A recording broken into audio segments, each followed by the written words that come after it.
Olá, boa noite. Terceiro turno. O panorama de hoje mostra o exemplo de quem já passou dos 60 anos e continua na ativa. Vamos analisar a realidade do mercado de trabalho para os idosos. Qual o perfil dos trabalhadores que não desistem de buscar uma ocupação e as atividades que mais absorvem esta mão de obra? Veja também, Tribunal Regional Federal da 4ª Região julga em Porto Alegre recursos de José Dirceu na Operação Lava Jato. Economia gaúcha cresce mais de 2% no primeiro semestre e supera desempenho nacional. E a história do massacre dos lanceiros negros retratada em arte no acampamento Farroupilha.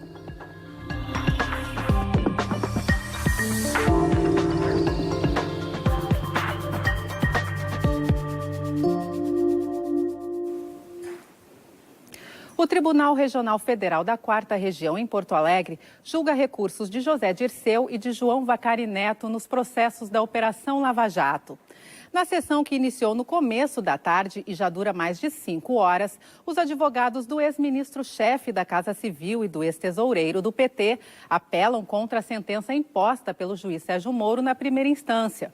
Eles pedem a redução das penas de prisão, que foram de 20 anos e 10 meses para Dirceu e 9 anos para Vacari.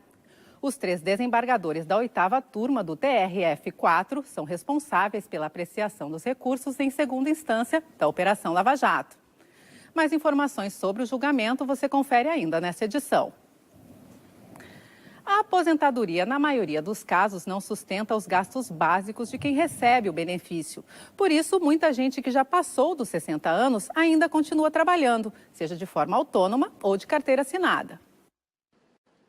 O Jora é metódico na sua rotina. Tem que estar tudo certinho, muito limpo e arrumado para começar diariamente o trabalho na tenda de churros na esquina da Uruguai com a José Montauri, no centro da capital. É assim desde o final da década de 80.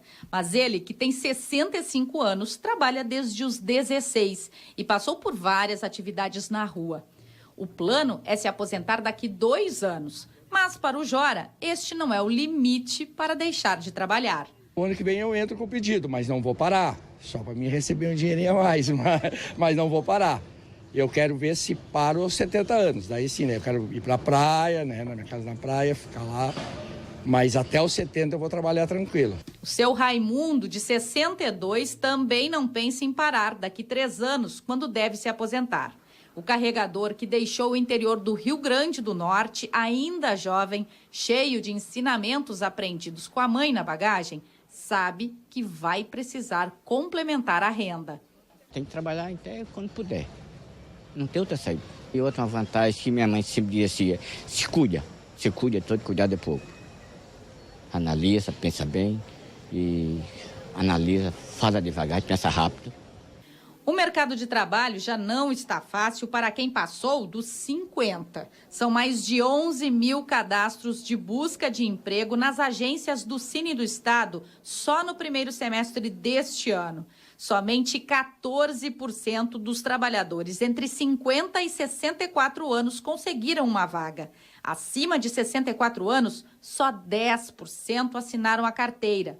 E estas vagas estão em funções mais precarizadas, onde aí vale o diferencial da experiência dos idosos. Nesses 14%, né, a maior empregabilidade é para empregada doméstica, para porteiro, para essas funções que elas, além da qualificação específica para a função, ela exige um perfil assim, de alguém que é mais fidelizado no trabalho, que é mais, já tem assim, experiência de vida para lidar, por exemplo, numa portaria. Não é para qualquer um trabalho de porteiro, né? No atendimento ao público. O cartunista Santiago abusa da crítica e do humor, até quando o tema é a própria aposentadoria. Os aposentados dizem que o INSS nos oferece aí uma vergonha, né? Se tu conseguir ganhar igual ao auxílio moradia de um juiz, já tá bom, né? Nas mãos, ele mostra a última obra, A Menina do Circo Tibúrcio, um livro de causos desenhados que contam muito da infância e da juventude do artista. Cabe bem estas memórias nesta semana, quando ele completa 67 anos de idade e de muito trabalho. O artista não para, senão o artista... O Picasso pintou até os dias de morrer e tal. Claro que eu não sou Picasso, né? Mas eu acho que vou trabalhar até morrer também, porque eu sou movido também pela indignação e eu faço meus desenhos muito movido à indignação, e a indignação tende cada vez a aumentar, não diminuir. Pois é, há algumas semanas nós estamos analisando o mercado de trabalho para os brasileiros aqui no Panorama. Primeiro falamos sobre os jovens, muitos tentando uma primeira oportunidade, depois para as pessoas com até 50 anos de idade. Agora vamos conversar sobre como está o cenário para quem já passou dos 60 anos. Por isso estamos recebendo o sociólogo da Fundação de Economia e Estatística do Estado, Jorge Verlindo, e o neurogeriatra Matheus Roriz. Você de casa pode participar com a gente também. Mande a sua mensagem com pergunta ou comentário para um dos contatos que aparecem na sua tela. Boa noite, sejam bem-vindos ao Panorama. Boa noite. Bom, começo perguntando para ti, Jorge. A questão da aposentadoria, realmente, a aposentadoria que não dá para cobrir todos os gastos aí, é o motivo que faz com que essas pessoas com mais de 60 anos continuem no mercado de trabalho? Sim, sem dúvida. Se a gente analisar a nossa série, que nós temos pesquisa histórica aí da PED, desde 93 para cá, houve um avanço exatamente na remuneração média, né, do aposentado, porque ele juntou a sua aposentadoria com a remuneração do trabalho que ele está voltando para o mercado de trabalho. Então, aí faz sentido ele voltar. Inclusive, como ele tinha 30 e tantos % abaixo da remuneração, mesmo com a aposentadoria no começo da série, lá nos anos 90, agora ele já consegue emparelhar e até, às vezes, ser um pouquinho acima de 2%. Mas tem que cuidar, porque isso não é em todas as categorias, nem em todas as áreas de serviços, né, na área das atividades econômicas. Em que áreas isso acontece? Tem que ter um maior número de escolarização, na escolaridade, são serviços mais bem pagos. Por exemplo, alguns homens, principalmente, levam um pouco mais de vantagem em relação às mulheres mais idosas, porque acaba restando também serviços domésticos, o setor de serviços, em geral, de atendimento ao público, e por exemplo, nós temos 10% de empregadores idosos, homens. E aí, empregador já tem, né, uma remuneração maior. E para mulheres, quase não aparece. Então, aí já se vê também um desequilíbrio interno dentro da própria categoria de homens e mulheres idosos, né? E o fato de você juntar as duas coisas mostra bem que nós temos 16% mais ou menos dos idosos que têm uma taxa de participação, que participam, que estão no mercado, e 80 e poucos, 84% que estão inativos.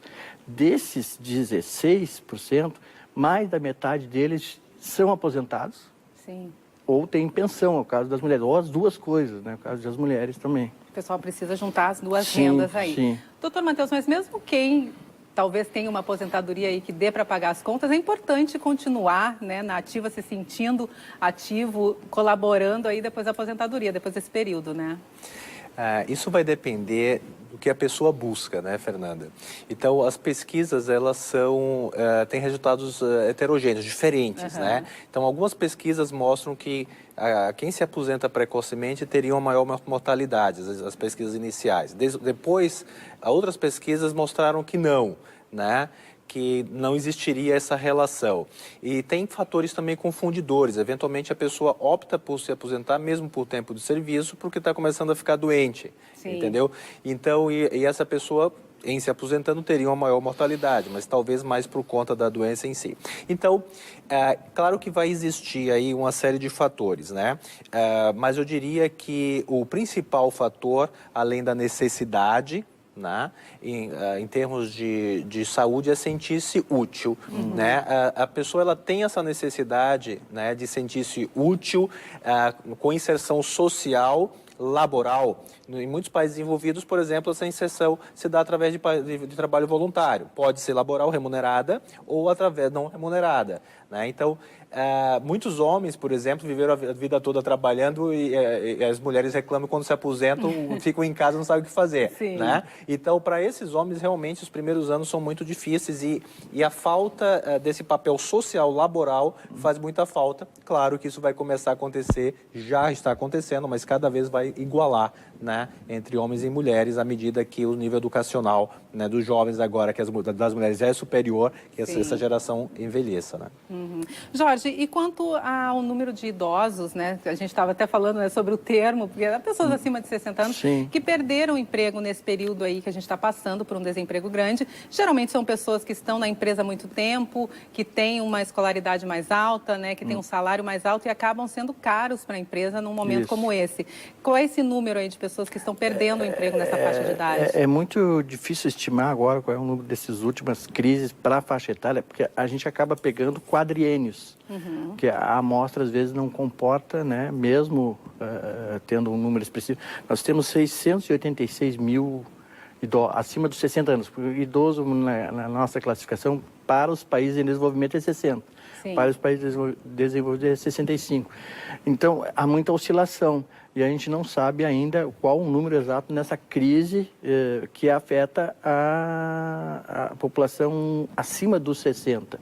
Mas nós temos um número assim acima dos 40, onde juntas a população adulta e a população mais idosa, que gira em torno de 7% ou 8%, enquanto que o jovem tem 22% de desemprego. Então, o jovem ainda isso em 2016, né? Os números mais de 2017 ainda não fechou. Então, nós temos sim, claro que a gente pode pegar lá os idosos, pegar aqui acima dos 40 e fazer uma estimativa que daria um número baixo, mas isso seria enganador, né? Porque tu está pegando todos a faixa dos 40. Então, a gente tem que fazer por quadriênio, a gente todo mundo que tem acima de 60, aí dá um número mais aproximado. Mas o que eu posso te dizer é o seguinte, os que estão no mercado de trabalho, ou os que estão em busca de emprego, que é a população economicamente ativa, aquela ali, mais de 98% deles têm uma ocupação. Então, o desemprego para o idoso é em torno de 2%. Não está, né? A gente tem aquela... Não é uma coisa dos jovens, enorme, né, que estão sendo atingidos. mas aí nós temos 85% inativo. Como é que está vivendo esse idoso? Ele está vivendo numa taxa de dependência, ele está dependendo daquele que está no mercado de trabalho. Então, o Brasil está passando por uma transição demográfica. A gente era acostumado, quando a gente estava lá na quinta série, aquela pirâmide, né? Uma base enorme, cheia de criança e um topo fininho, pequeno de idosos. E isso agora já está rombudo no meio, está crescendo aquela ponta lá, muito, dos idosos, e está diminuindo a faixa de jovens e de crianças.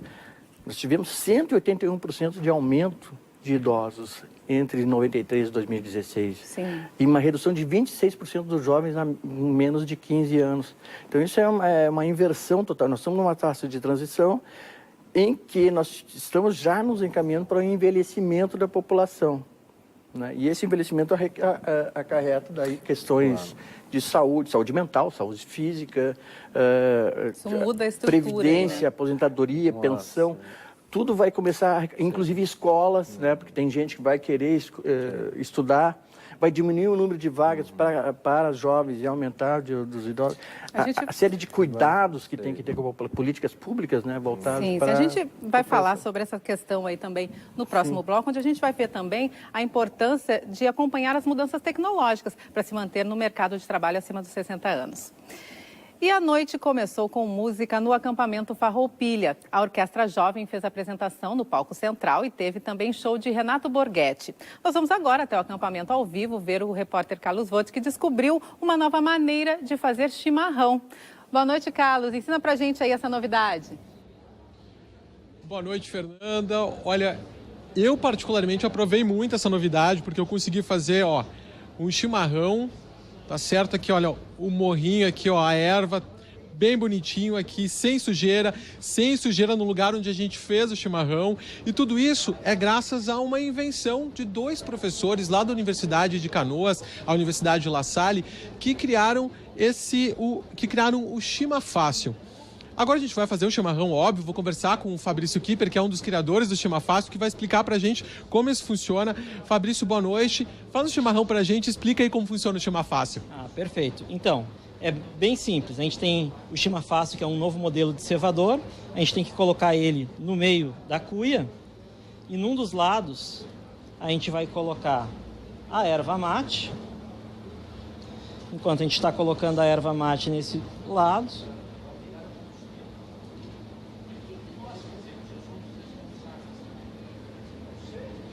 Qual produto é feito mesmo, essa plaquinha? essa plaquinha é feita de PS de alto impacto e é o mesmo material que é feito os copos de cafezinho, então ele é atóxico, não tem problema nenhum. E a gente também tem a versão dele feito em inox. Mas também pode ser em inox, né? Também pode ser de metal. Sim, pode ser de metal também. Essa é a outra versão que a gente tem em inox. Botando aqui mais um pouquinho mais de erva. Bom, e vocês demoraram cerca de 2 anos para desenvolver esse dispositivo, né?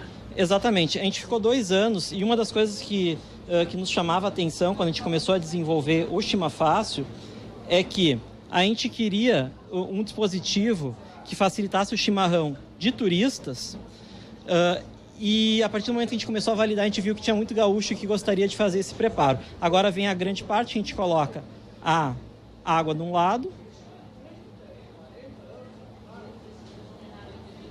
a gente pode completar de erva no outro,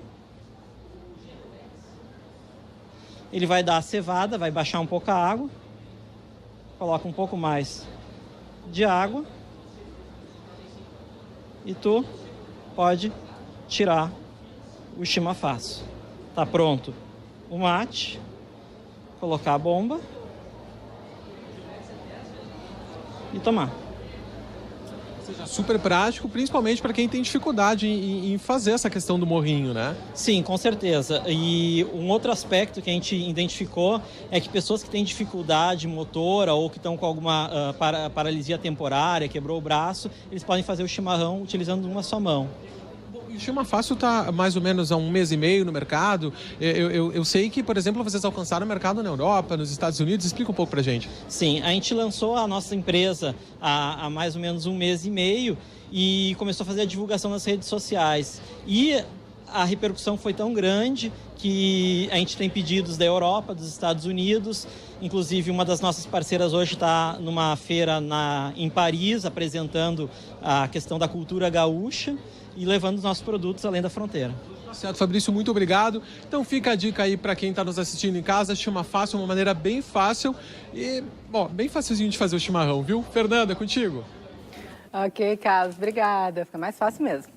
E com o mercado da erva mate em alta, o olhar dos agricultores se volta para o plantio dessa árvore nativa. E tem um projeto que está incentivando o reflorestamento aqui no estado através da implantação de novos ervais. Bom para o produtor rural e melhor ainda para a natureza. Quem nos traz os detalhes é a reportagem da TV Bom Dia de Erechim.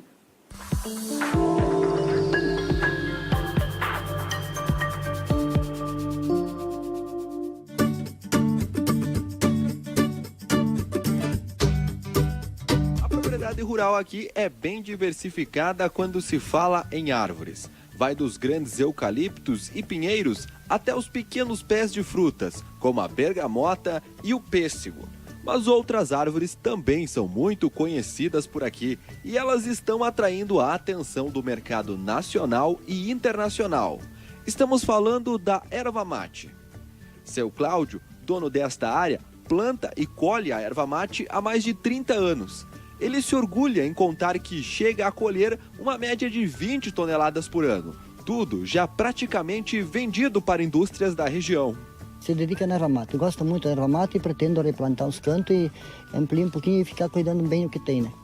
Mas o que muita gente não sabe é que plantar erva mate também faz bem para o meio ambiente. Por isso, entidades como a Emater, a Prefeitura aqui de Erechim e o Banco Internacional de Desenvolvimento, o BID, promovem tardes de campo em projetos desenvolvidos por essas entidades para incentivar o plantio de produtores em questões como o solo, a água e também o agrorreflorestamento. O assunto reuniu mais de 100 produtores do Alto Uruguai, convidados pela Emater para fazerem parte do projeto Rural Sustentável, que busca a recuperação de áreas degradadas com florestas e pastagens, e também com o manejo sustentável de florestas nativas, o que é o caso da erva mate. É importante dizer que esse projeto Rural Sustentável é uma doação feita pelo Reino Unido ao Brasil para possibilitar e ajudar a diminuir a emissão de carbono, né? Então, o grande objetivo é que se plante árvores. Com o crescimento da procura também no mercado nacional e internacional, que já produz uma grande quantidade de chás e sucos com a folha da erva mate, o Instituto Brasileiro da Erva Mate, o Imbramate, que também incentiva o projeto, já calcula um crescimento da demanda do produto para os próximos anos. Está ganhando força, como nós podemos ter percebido durante a Expo em Brasília, durante a Expo Inter em Esteio, os novos produtos à base de erva mate, o tererê com bastante força, os chás, o suco de erva mate natural, que vai ser incentivado na alimentação escolar, as cápsulas concentradas de erva mate, já fabricada pelas indústrias também, os cosméticos de erva mate, os doces, geleias, biscoitos, bolachas, salgadinhos. Então, uma série de produtos derivados da erva mate, o solúvel também, tipo café solúvel, feito à base de erva mate. É uma infinidade de produtos, novos produtos de erva mate, sendo principalmente na gastronomia, com uma aceitação muito grande e sendo expandidos aí em todo o país. Depois do intervalo, a agropecuária puxa crescimento da economia gaúcha no primeiro semestre e a atualização tecnológica que auxilia idosos na disputa do mercado de trabalho. Nós já voltamos.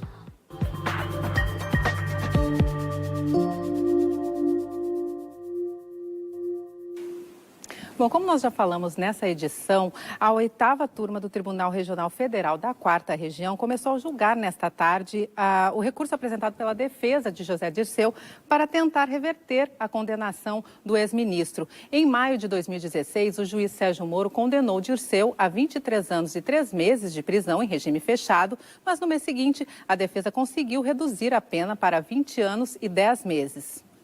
Agora há pouco, o relatório apontou pela condenação de 41 anos e 4 meses para José Dirceu e 49 anos para João Vacari Neto. A sessão ainda não terminou. A sessão que julga as apelações dos envolvidos na Operação Lava Jato começou por volta da 1h30 da tarde. O julgamento é realizado pela 8ª turma do TRF4, que atua como segunda instância dos casos julgados pelo juiz Sérgio Moro. São mais de 300 páginas, mas de qualquer sorte, tentarei resumir e falar naquilo que é essencial. Falaram advogados de 6 réus, entre eles do ex-ministro José Dirceu e de João Vacari Neto, ex-tesoureiro do PT. José Dirceu tem 2 condenações na Lava Jato. A apelação tenta diminuir a pena de 20 anos, estabelecida em maio de 2016, pelos crimes de corrupção passiva, lavagem de dinheiro e organização criminosa. O operador ganhou 50 milhões, o Barusco tinha não sei quantos milhões, o diretor da Petrobras tinha 20 milhões de euros, cada um com suas contas no exterior, pagaram cada qual um tanto ali e estão livres em casa. José Dirceu, dele não encontraram um tostão. Já João Vacari Neto recorre de uma sentença de 9 anos de detenção. Ele tem 4 condenações na Lava Jato. Se houver unanimidade nos votos, ainda caberá para esta 8ª turma os embargos de declaração. Se o resultado for por maioria, cabem os embargos de declaração e os infringentes na 4ª sessão, que reúne a 7ª e 8ª turmas, ou seja, 6 desembargadores. Os embargos são como recursos julgados pelo próprio órgão que tomou a decisão. E quem já fez 60 anos e ainda não está familiarizado com as novas tecnologias tem dificuldade na hora de disputar uma vaga no mercado de trabalho. Mas um programa organizado por um município da região metropolitana de Porto Alegre quer contribuir para mudar essa realidade. O programa Gerações da Prefeitura de Canoas oferecerá aulas para idosos e a oportunidade de estagiar no município. O aprendizado será principalmente sobre o uso de computadores e smartphones, atendimento e recepção. O curso ocorrerá 2 dias na semana e nos outros 3 dias úteis, os idosos farão estágio nas repartições da Prefeitura com direito à bolsa mensal de R$ 727. A ideia surgiu após uma viagem do prefeito. Nós fomos visitar a Disney. E chegando lá nos parques da Disney, a gente encontrou aquelas pessoas de idade, fardada, né? Fazendo a parte de cicerone nos parques. Então, eles dão informações, são extremamente atenciosos, né? São carinhosos. E as crianças também se identificam com eles, que é o vovô, né? A vovó que está ali atendendo. E aquilo me chamou a atenção da valorização que o americano dá para aquelas pessoas de idade. Aposentados como a Marlene buscam não só ter uma atividade, mas também uma complementação de renda. Sou aposentada, mas o que ganha não dá para viver e ficar em casa não dá, né? Tenho saúde, posso trabalhar ainda, né? Já que vão dar essa oportunidade, por que não aproveitar? Aos 61 anos, este vendedor vê portas e fechando, o que atribui tanto à idade quanto à crise econômica do país. Depois dos 60 as coisas ficam mais difíceis, né? E eu vi nisso uma oportunidade de tentar alguma coisa para frente, ou nem que for somente de aprendizado. A procura pelo programa é grande, já são mais de 300 inscritos para apenas 30 vagas. Por isso, a Prefeitura estuda a possibilidade de criar mais uma turma. As inscrições estão abertas até o dia 15 de setembro pelo site do município ou de maneira presencial na Prefeitura de Canoas. Para participar é necessário ter mais de 60 anos, renda de até 2 salários mínimos e ser morador de Canoas. Os selecionados iniciarão no programa em fevereiro do ano que vem e a duração é de 1 semestre.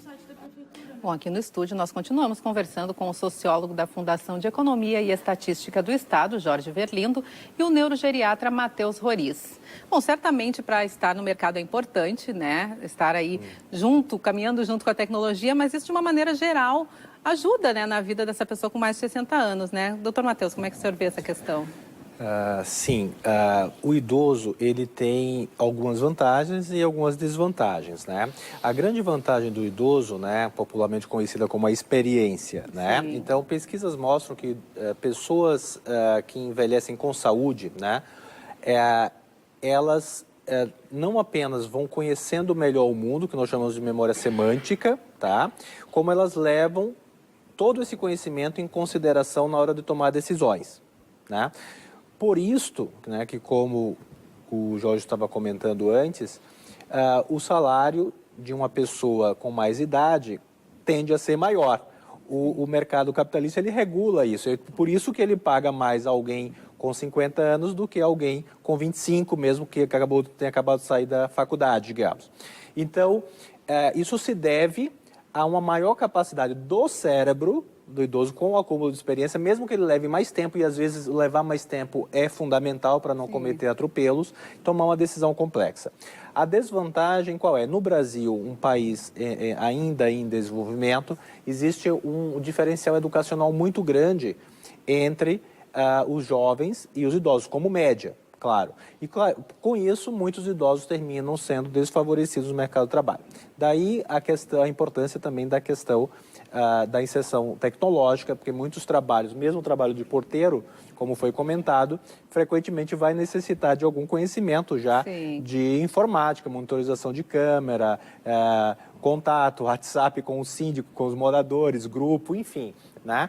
Então, é fundamental que o idoso ele esteja inserido, não apenas, né, para a sua própria inserção social virtual, né, nas mídias sociais, como também, se ele estiver trabalhando, que ele não deixe de se beneficiar, né, dessas oportunidades no trabalho, porque do contrário ele pode não conseguir aquele emprego, já que ele vai ter aquela dificuldade. Sim, Jorge, isso tem feito toda a diferença, né, para quem está, né, para esse idoso que está no mercado. Sem dúvida, é importante que esteja acompanhando, mas a questão, sim, que a gente deve recordar é que a velocidade das mudanças são tão grandes também, que lembra às vezes até aspectos da moda, né, entra uma coisa e pensa no celular, daqui a pouco já não é aquilo ali, já tem outro aplicativo, já tem outro... E às vezes isso dá uma certa dificuldade para o idoso estar acompanhando. Mas se a gente pensar no tipo de emprego, de trabalho em que ele está inserido, cerca de 1/3, mais de 30%, está num autônomo, tanto os homens quanto as mulheres. Né? E mais ainda a questão do serviço doméstico, que atinge muito fortemente as mulheres idosas. Sim. E aí a gente vai ver que o trabalho precário, aquele sem carteira, o próprio diaristas que nem contribuem com previdência, a maioria delas, ou o trabalho familiar também, que às vezes nem renda tem, pode ter um bico ou outro, que é meio também algo intermitente. Isso tudo pode fazer com que o idoso tenha mais dificuldades ainda de inserir no mercado formal, né? Porque ele já está ali recebendo mal e ele vai ter dificuldade de passar para um outro. Então, a questão da qualificação, da escolarização, do manejo tecnológico é fundamental. Esses programas que a gente vê e algumas prefeituras já estão tentando fazer, como o caso de Canoas, eu acho que são interessantes, né, para a gente poder também pensar nessa faixa etária aí que tem problemas de inserção, até porque quanto mais a gente retroagir nas décadas onde as pessoas nasceram, viveram, ou zona rural ou pela idade, a dificuldade de acesso à escolarização a formal é muito mais difícil do que o jovem de hoje, que vive mais nas zonas urbanas e que tem uma ligação talvez não seja ideal com as escolas, que também tem problemas, o jovem daí é outro assunto, mas com a tecnologia, com essa coisa de estar acompanhando as mudanças muito rapidamente, né? Ser mais presente, né? A gente vê crianças pequenas de 5, 6 anos já, né? Então, já vivemos num mundo imerso em virtualidade e tecnologias de relacionamentos. É o primeiro momento na história da humanidade, né? Nas últimas décadas, em que uma criança está ensinando algo para os seus pais e os seus avós, né? Então, isso é relativamente inédito na história da humanidade. Uma coisa importante que eu gostaria de colocar é que o idoso no mercado de trabalho, hoje, do ponto de vista coletivo ainda é visto como uma opção, mas em breve, como o Jorge está colocando, com o envelhecimento populacional, vai ser uma necessidade do país. Né? Exatamente. Porque nós vamos ter uma população tão grande de idosos na população que daqui a pouco a reforma da Previdência com 65 não vai ser mais suficiente, vai ter que ser 70, por exemplo. Não estou dizendo que eu seja a favor nem contra, eu só estou colocando os argumentos, porque alguém tem que pagar a conta e é a população que está na ativa. Né? Então, com o envelhecimento saudável, né? O aumento da expectativa de vida também aumenta a expectativa de vida com saúde, com isso aumenta o potencial laboral da população. Então, por isso que o Estado precisa cuidar da saúde das pessoas para que elas envelheçam com saúde e consigam contribuir por mais tempo, né, para o país. Sim. E é importante a gente pensar também que essa convivência, né, dessa experiência, digamos assim, do mais velho com essa tecnologia, com as sabedorias do mais jovem, é importante para os dois lados, né? Todo mundo ganha nessa... Sim, a gente pode dizer dúvida, que todo mundo ganha nessa relação? Sim, sim. É importante que haja essas trocas, até porque, para não ficar aquelas bolhas geracionais e culturais, de que alguém está vivendo ainda, né, num passado, e a gente pode se iludir também, achar que não dá para esquecer que o cara, ele pode ter 70, 80, mas ele está vivendo agora, aqui. Sim. Ele não está vivendo naquele... Aquilo lá são lembranças. Ele não está vivendo naquele mundo. E para que serve essa tecnologia? Por exemplo, uma criança que mostra algo para o avô, né, diz, olha aqui, você sabe manejar isso? Né, o avô pode contestar, para que serve isso? Existe uma outra forma muito mais inteligente de fazer isso. Então, é um programa útil. Né? Então, esse choque geracional, né, e as diferenças no processamento do cérebro próprios da infância, do jovem e do idoso, né, são muito frutíferos para ambos os lados. Aquela coisa de que um está buscando a novidade, a aventura, e o outro já tem a questão da segurança, de uma estabilidade, de não esquentar muito a cabeça com algumas coisas também, porque ele já viu, já sabe que aquilo ali pode superar de certa forma.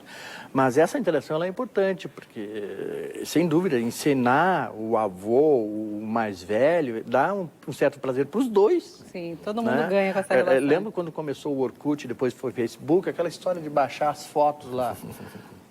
Ninguém sabia colocar, só os mais novos. Aí agora já é uma... Inclusive já está se falando que o Facebook já está se tornando idoso, né? Já está tomado por familiares, por pais, avós, e os jovens e as crianças estão migrando, estão tentando ir para outra coisa, porque ali, vou botar uma foto lá de bagunça no colégio, meu avô, meu pai está vendo. Então, esse tipo de coisa, assim, a gente tem que considerar também nessa pensar. Relação. Agora, imagine isso num ambiente de trabalho. Com certeza, todo mundo ganha, né? Bom, muito obrigada, Jorge, doutor Matheus, pela presença de vocês aqui hoje no Panorama. Eu que agradeço o convite. E impulsionado pelo agronegócio, o Produto Interno Bruto do Rio Grande do Sul cresceu 2,1% no primeiro semestre deste ano, na comparação com o mesmo período de 2016. Os números do PIB gaúcho foram divulgados hoje pela Fundação de Economia e Estatística do Estado. A alta deste indicador, que é a soma de todas as riquezas produzidas pela economia gaúcha, foi puxada pela agropecuária, que cresceu 11,7% no primeiro semestre deste ano. O estado teve boas safras, não apenas de soja, mas também de arroz, milho, uva e maçã.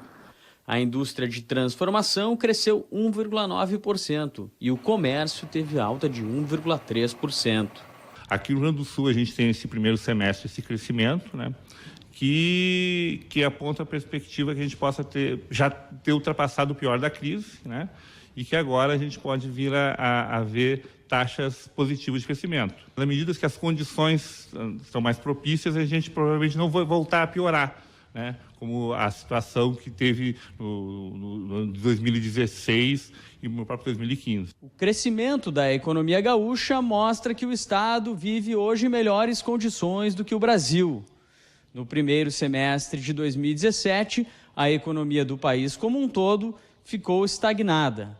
Para a FEE, o estado passa por melhor momento devido ao perfil exportador da economia gaúcha e também porque tem uma taxa de desemprego menor que a média brasileira. Os dados divulgados pela Fundação podem ser acessados pelos cidadãos no site da entidade, com um formato que facilita o entendimento. A retomada do terceiro turno de trabalho vai abrir 1.700 vagas de emprego no sistema de produção da General Motors, 70 delas na linha de montagem da fábrica em Gravataí. 700 delas na linha de montagem da fábrica em Gravataí. Confira um resumo de notícias dessa quarta-feira. A montadora GM em Gravataí vai contratar 700 trabalhadores para as funções de operadores de produção e técnicos de manutenção. A empresa anunciou um investimento de 1 bilhão e 400 milhões de reais. O objetivo é fabricar um novo modelo com plataforma global que atenderá à demanda interna e externa por automóveis.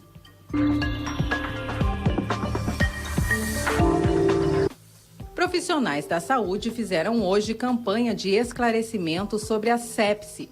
Trata-se de uma síndrome que mata 270 mil brasileiros por ano. Ela consiste em uma infecção que ataca principalmente pessoas com doenças que diminuem as defesas do organismo. Um dos pontos de entrega de material sobre o tema foi a rodoviária de Porto Alegre.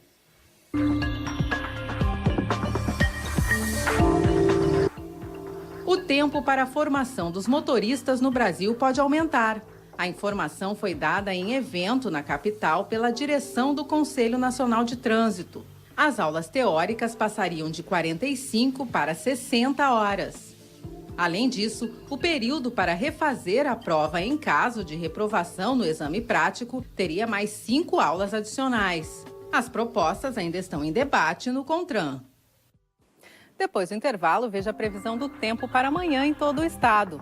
E o massacre dos lanceiros negros retratado através da arte no acampamento Farroupilha. É já já.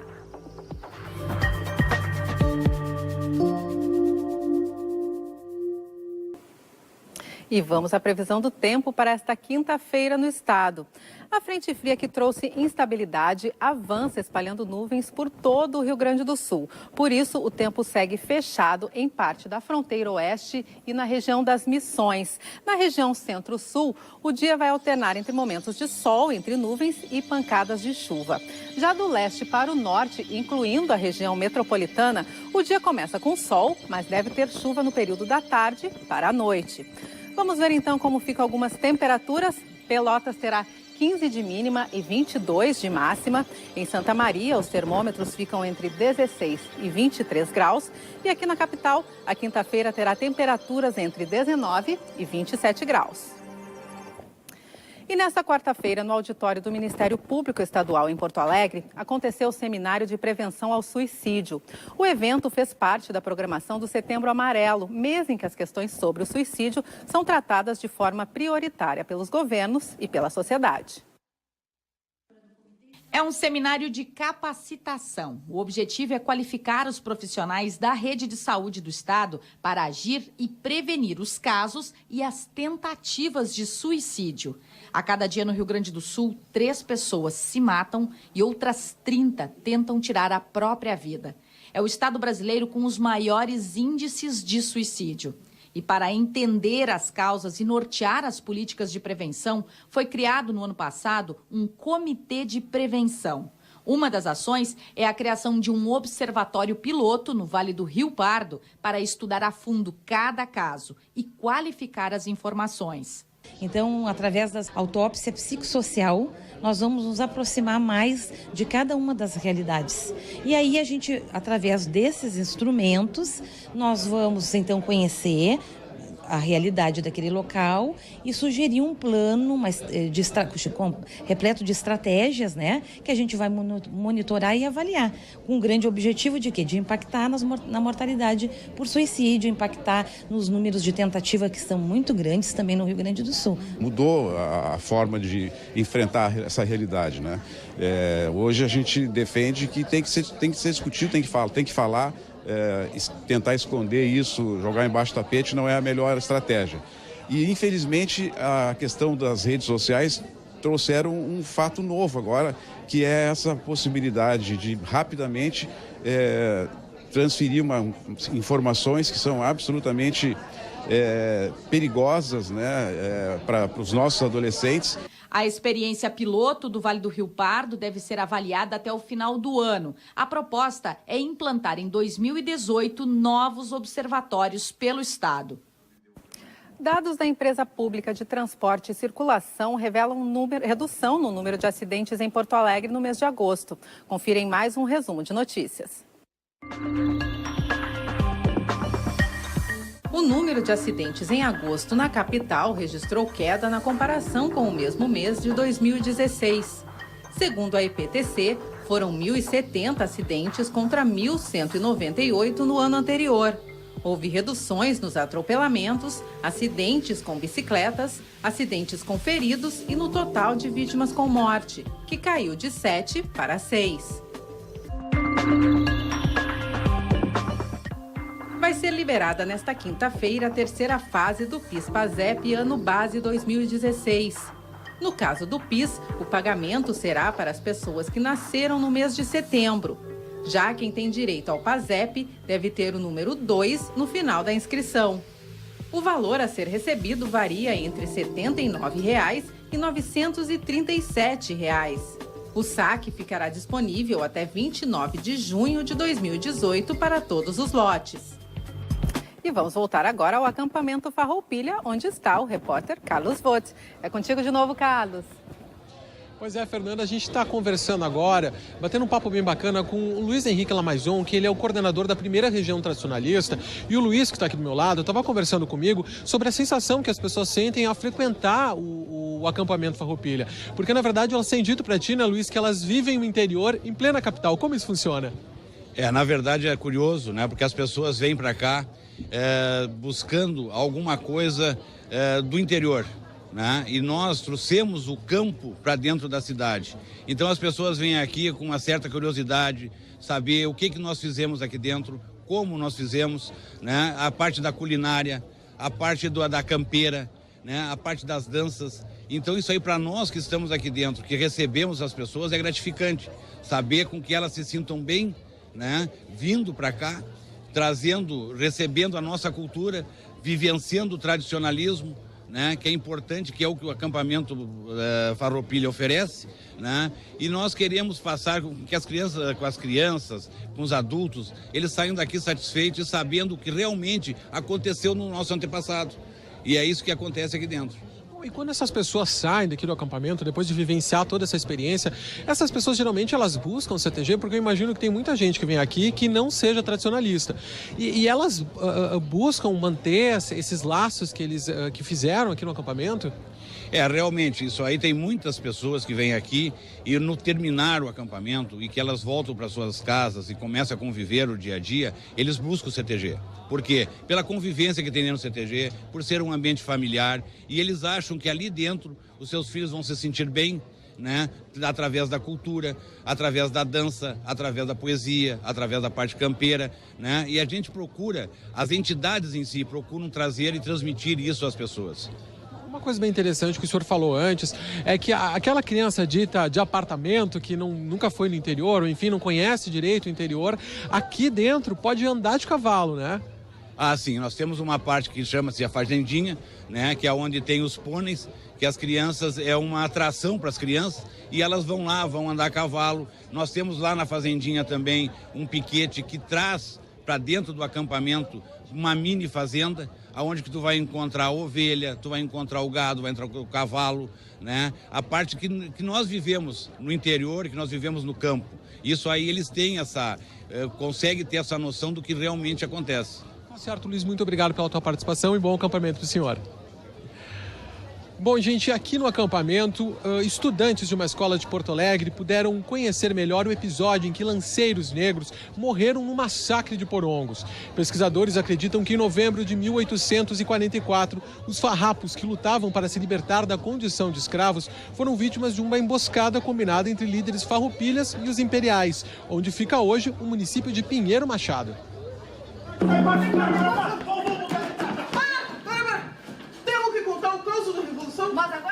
Os lanceiros negros e o massacre de Porongos.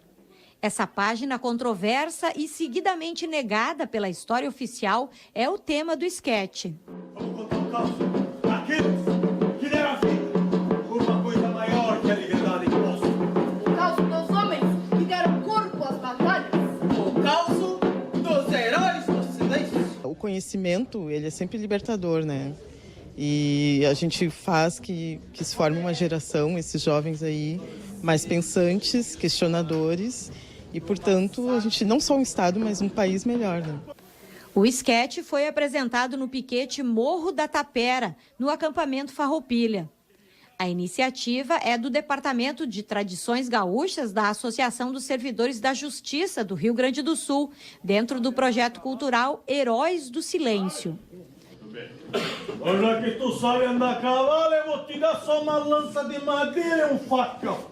Lutavam por algo muito maior do que a própria Revolução, que era a liberdade deles, né? E que foram objeto até de artimanhas e demandas entre imperiais e farrapos. E eles foram, de certa forma, manipulados, segundo nos conta a história extraoficial, né? E a gente procura resgatar isso. Na plateia e também participando da encenação, os alunos do 8º e 9º ano da Escola Municipal Mário Quintana, do bairro Restinga, Zona Sul de Porto Alegre. O professor falou com a gente e tudo, e a gente veio aqui, né, conhecer um pouco sobre os lanceiros negros. Importante conhecer a própria história. Bem interessante. Como é que é conhecer um pouco mais da nossa própria história e sim fora da sala de aula? É muito bom. Eu nunca tinha, fora assim da escola, nunca tinha me apresentado assim. A participação dos lanceiros negros e o massacre de Porongos ainda não fazem parte dos currículos escolares. A atividade no acampamento Farroupilha auxilia os professores da escola, que mesmo sem a obrigatoriedade abordam o tema. Na sala de aula a gente não vai conseguir dar conta disso se a gente só narrar o episódio. Agora, eles vivenciarem isso, eles vão sentir certamente na pele, né, esse episódio de exclusão que a gente vive até hoje, especialmente no caso das escolas da periferia. Ao final da atividade, teve confraternização com cachorro-quente e refrigerante. Os alunos também receberam uma cartilha com análise feita a partir da pesquisa sobre os lanceiros negros, realizada pelos integrantes do piquete.